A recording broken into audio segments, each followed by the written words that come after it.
بتا ہمارے لیے کیا حکم ہے؟ خدا نے کہا وہ پہاڑی ہے صفا، وہ پہاڑی ہے مروہ، ان کے درمیان دوڑ کے آؤ۔ وہاں مولوی اللہ سے پوچھتا یہاں دوڑنے سے ابراہیم کو کیا ملے گا؟ نہیں نہیں نہیں نہیں، مجھے وہ تائید ابھی آئی نہیں۔ میرے اللہ یہاں دوڑنے سے حاجرہ کو کیا ملے گا؟ اس سے بہتر نہیں ہے کہ ہم اپنے شہر سے تو آ گئے ہیں، ہم تیرے گھر کی دیوار کے ساتھ بیٹھ کے قرآن پڑھ کے ابراہیم کو بخشتے ہیں، نفل پڑھ کے حاجرہ کو بخشتے ہیں۔ لیکن خدا نے کہا رکھو اپنی باتیں اپنے پاس، اگر 2-4 سال یہاں کوئی نہ دوڑا تو دنیا کو پتہ ہی نہیں چلے گا کہ یہاں ہوا کیا تھا۔ مجھے عزت غازی کی قسم، اگر ہر سال حسین کے ماتمی یا حسین کہہ کے گلیوں میں نہ آئے، دنیا کو پتہ ہی نہ چلے حسین کون تھا۔ یزید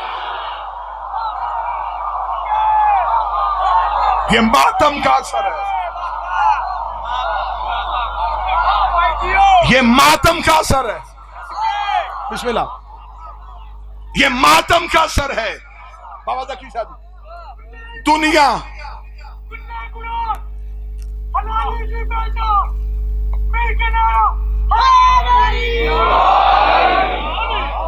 یہ ماتم کا موجہ پیر جہانی ہے سچ ہے۔ دنیا کو تمہاری تعداد سے خوف نہیں آتا، تمہارے ماتم کی جھنکار سے خوف آتا۔ اچھا پھر حسین کے ماتم کا عجب معجزہ ہے، چھری کہیں چلتی ہے،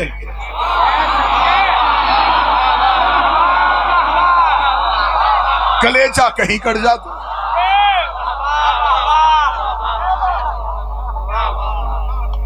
یہ جو تو نے ہمیں مشورہ دیا تھا، ہم بڑی محبت سے مشورہ واپس دے رہے ہیں۔ محرم تو بعد میں آنا، ذی الحج پہلے۔ اللہ کے گھر میں جا کے کہو کہ ہم نے کوئی نہیں دوڑنا۔ اگر مولوی نے کہا کہ ہم یہاں نہیں دوڑیں گے تو یہ جملہ خطیب آل محمد قبلہ عزت سنزیدی کا ہے۔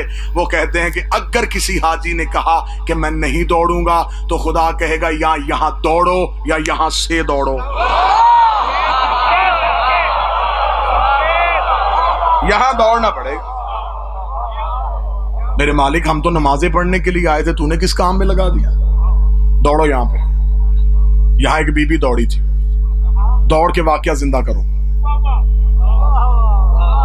واپس اپنے اپنے ملک جاؤ گے، لوگ پوچھیں گے کیا کیا؟ تم کہے ہم دوڑے۔ وہ پوچھیں گے کیوں دوڑے؟ تم بتاؤ گے حاجرہ کی کہانی۔ بات پھیلتی چلی جائے گی۔ ہم بھی ہر سال محرم میں وہی کرتے ہیں کہ کربلا پھیلتی چلی جائے۔ پہلا اعتراض جواب حج سے ملا۔ دوسرا اعتراض، ٹھیک ہے جی آپ امام حسین علیہ السلام کا ماتم کیا کریں، لیکن یہ آپ خود ہی کپڑا لاتے ہیں، خود ہی چومتے ہیں، خود ہی تعزیہ بناتے ہیں، خود ہی چومتے ہیں۔ یہ چیز سمجھ میں نہیں آتی۔ میں یہ چیز بھی سمجھا دیتا ہوں جناب، آپ محبت سے سوال کریں تو صحیح، ہم آپ کو یہ بھی سمجھا دیتے ہیں۔ آپ نے کہا کہ اپنے ہاتھ سے بنائی چیز کیسے چومی جا سکتی ہے؟ آپ حج کرنے کے لیے گئے، وہاں آپ صرف غلاف کعبہ نہیں چوم کے آئے، وہاں آپ ایک پتھر بھی چوم کے آئے۔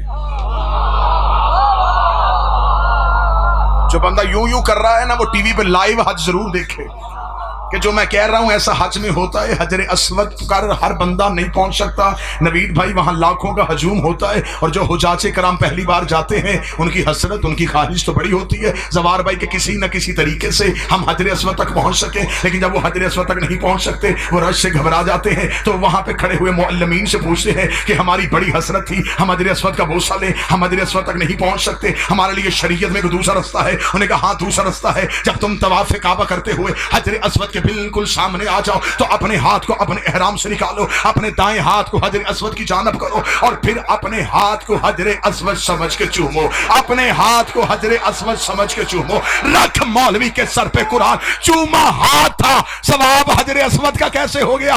وہ کہتے چومتے ہم ہاتھ ہیں لیکن ذہن میں حجر اسود ہوتا ہے، اور چومتے ہم تعزیہ ہیں، ذہن میں روزہ حسین۔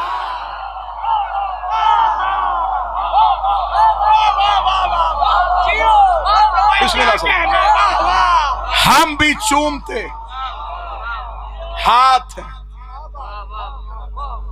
کو بات سمجھ میں آ رہی ہے نہیں آ رہی؟ وہاں پہ حجر اسود کا بوسہ لے لینا، یہاں علم نہیں چومنا، وہاں ہاتھ چوم لینا، یہاں تازیہ نہیں چومنا۔ اچھا ٹھیک ہے جی، ہم مجلسوں میں بھی آ جائیں گے، علم کا احترام بھی کر لیں گے، لیکن ایک بات جو ہمیں بہت چبھتی ہے جی، وہ کیا ہے؟ آپ صرف آل محمد کی باتیں کیا کریں، نہ کیا کریں۔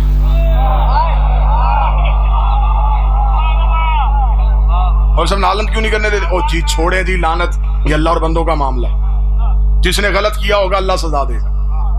ہم کون ہوتے ہیں اللہ کا کام کرنے والے؟ سزا وہ دے گا۔ یزید برا ہے، وہ سزا دے گا، جو برا ہے۔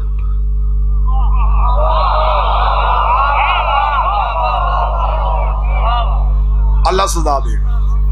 آپ لعنت کیوں کرتے ہیں؟ اچھا آپ کو ہماری لعنت اچھی نہیں لگتی تو جناب حج کرنے گئے تھے، طواف کر کے آتے، شیطان کو پتھر کیوں مار کے آئے ہو؟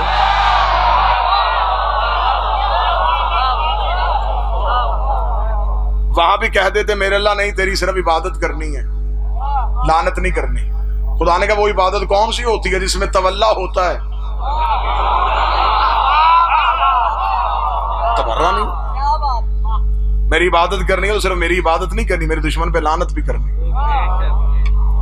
وہاں پہ تبرہ کیا جاتا ہے، اور جن کو پتھر مار کے حاجی آتے ہیں وہاں شیطان ہے بھی نہیں۔ بندے پریشان ہو کے مجھے دیکھ رہے ہیں، میں پہلی بار حج پڑھ رہا ہوں، ایسا نہیں ہوتا۔ وہاں پر شیطان ہے، دیواریں بنی ہوئی، دیواروں کو پتھر مار رہے۔ میرے مالک یہاں پر تو شیطان ہے نہیں، فرمایا گھر بلا کے سمجھایا، عزت کرنی ہو اصل نہ ملے شبیہ کی کر لینا، لعنت کرنی ہو اصل نہ ملے شبیہ پہ کر لینا۔ شیطان ایک ہے جس نے سجدے کا انکار کیا، مکے میں ایک نہیں،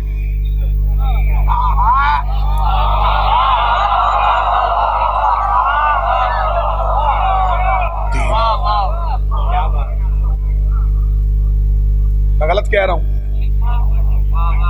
وہاں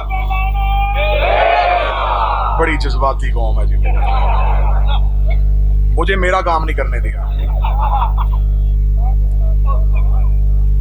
میں بات پوری بھی کروں گا اور دلیل سے بھی کر دیں گا۔ شیطان وہاں پہ تین کیوں ہے؟ اس نے تین حلیوں میں آ کے نبی کو گمراہ کرنا چاہا۔ خدا نے کہا قیامت تک اس کے تینوں حلیوں پہ لعنت کرو۔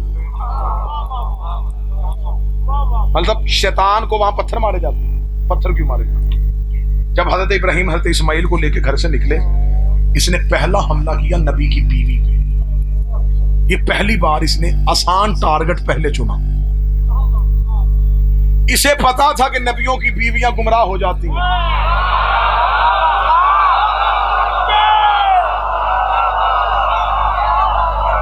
بات پوری سن لینا۔ نوح اور لوط کی بیویاں گمراہ ہو گئی تھیں۔ اب لاہور میں جو بندہ 70 کا لہو کرے گا وہ میرا لہو کرے گا۔ ابراہیم کی بیوی ہاجرہ پہ حملہ یہ سوچ کے ابلیس نے کیا کہ نبی کی بیوی گمراہ ہو سکتی ہے، لیکن اس بدبخت کو یہ نہیں پتا تھا کہ نبیوں کی بیویاں گمراہ ہو جاتی ہیں، معصوم کی مائیں گمراہ نہیں۔ صرف ابراہیم کی بیوی ہوتی گمراہ ہونے کا خدشہ تھا، اسماعیل کی ماں بھی تھی، معصوم کی ماں۔ اللہ نے نوح کی بیوی نافرمان تھی، اللہ نے اولاد دی، اس نے بیٹا بھی گمراہ کر لیا۔ اکثر بچے امیوں کی وجہ سے جہنم میں چلے جائیں گے۔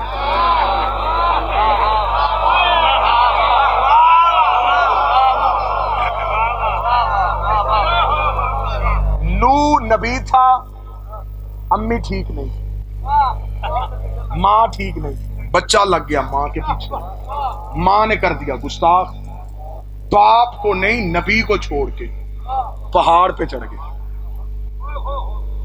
پہاڑ پہ چڑھ گیا اور ڈوب گیا. ایسا ہی قرآن یہاں لے آؤ. نوح کا بیٹا ڈوبا, تربیت باپ نے نہیں کی, بچپن سے ماں نے گستاخ کیا. اب یوں ہوا کے جھونکے کی طرح گزر جاؤں گا. میں دل سے دعا کرتا ہوں کہ ہر بندہ نہ ہی سمجھے. ہاں میں دعا کرنے لگا ہوں. اب جو سمجھیں گے وہ خود ہی بول پڑیں گے.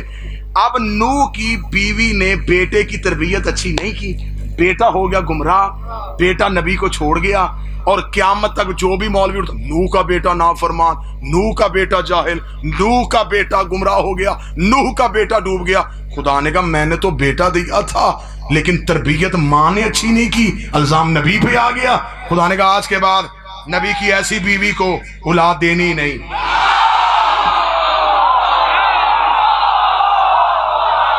بیٹھا کوئی بندہ مجلس میں ہی چلے گا. سارے بولو, ہاتھ اٹھا کے بولو حیدری.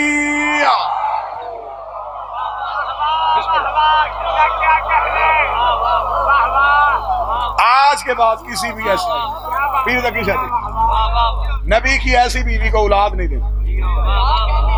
تربیت مائیں اچھی نہیں کرتی. کی پروگرام الزام. اب اس نے پہلا حملہ کیا بی بی حاجرہ پہ, دروازے پہ دستک دی. اچھا یہ ابلیس کے پاس اللہ کی دی ہوئی طاقت میں سے ایک طاقت ہے کہ یہ روپ بدل لیتا ہے. یہ روپ بدل کے انسانوں کے درمیان پھرتا رہتا ہے. قرآن کہتا ہے کہ روپ بدلتا ہے. اچھا ابلیس کے جتنے روپ میں نے تاریخ میں پڑھے ہیں نا, یہ ممبر کی غلاف میں میرا ہاتھ ہے, سیدہ کے قصر اور محل میں کھڑا ہوں. ابلیس جب بھی روپ بدل کے آیا, یہ مولوی کے روپ میں آیا, ماتمی کے روپ میں نہیں آیا.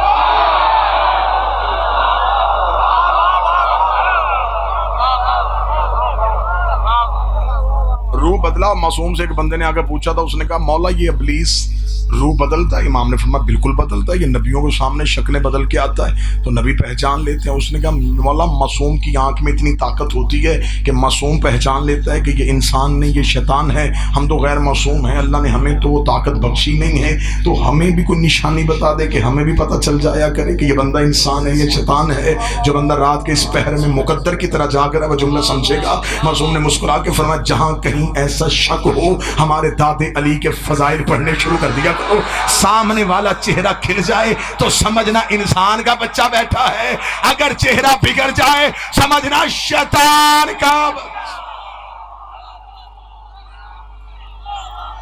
فضائل علی سے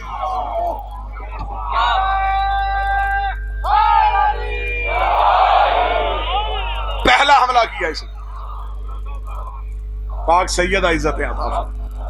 پہلا حملہ کیا اس نے آ کے نبی کی, دروازے پہ دستک دی. اندر سے بی بی حاجرہ نے پوچھا کون ہے؟ کہنے لگا بی بی پوچھنے آیا ہوں حضرت ابراہیم کہاں ہے؟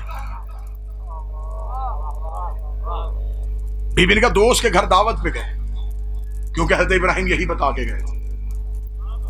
باہر سے دیکھ کے کہنے لگا بی بی دعوت کوئی نہیں ہے, چھری لے کے گیا ہے, تیرا بیٹا سیوا کرنے لگا.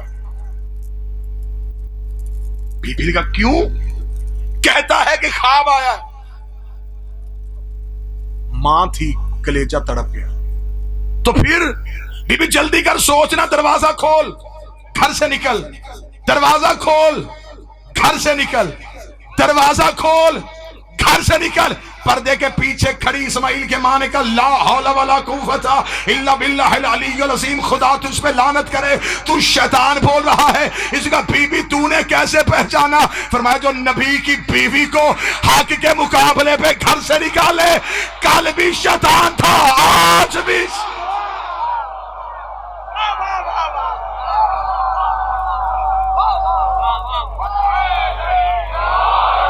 تو نے نبی کی بیوی کو نکالنے, تو شیطان ہے.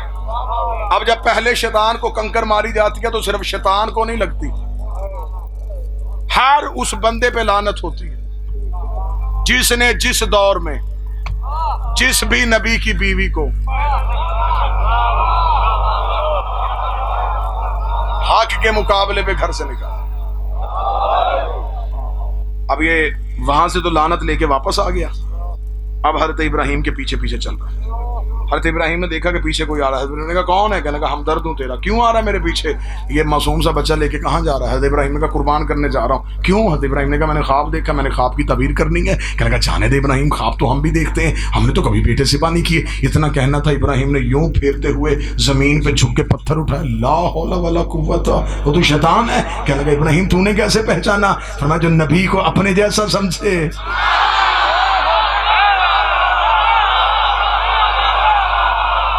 بندہ تو ہوتا ہی نہیں. اب جب دوسرے شیطان کو کنکر ماری جائے تو شیطان کو نہیں لگتی,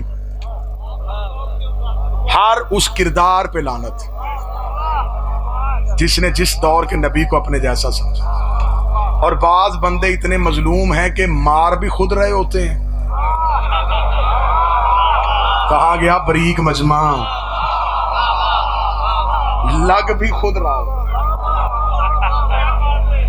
اب اس نے تیسرا حملہ کیا جناب اسماعیل پہ. جناب ابراہیم قربان گاہ کو صاف کر رہے تو جو اسماعیل کے پاس آ کے بیٹھ گیا. حضرت اسماعیل کا دامن ہلایا. حضرت اسماعیل نے دیکھا ہاں کون ہے تو؟ کہنے لگا اسماعیل پاپا ذبح کرنے لگا ہے, بچ جا, زندگی بچا, ماں دروازے پہ انتظار کر رہی ہے, جلدی چلا جا. اسماعیل کا باپ کیا سوچے گا؟ کہنے لگا چھوڑ, باپ کو بوڑھا ہو گیا ہے, بڑھاپے میں ذہن کام نہیں کرتا. اتنا کہنا تھا بچپن کے نبی کو جوانی والا چلانا ہے. لا حول ولا قوت. تو نے کیسے پہچانا؟ میں کہ نبیوں کے دماغ میں شک کرے, انسان نہیں ہوتے, شیطان.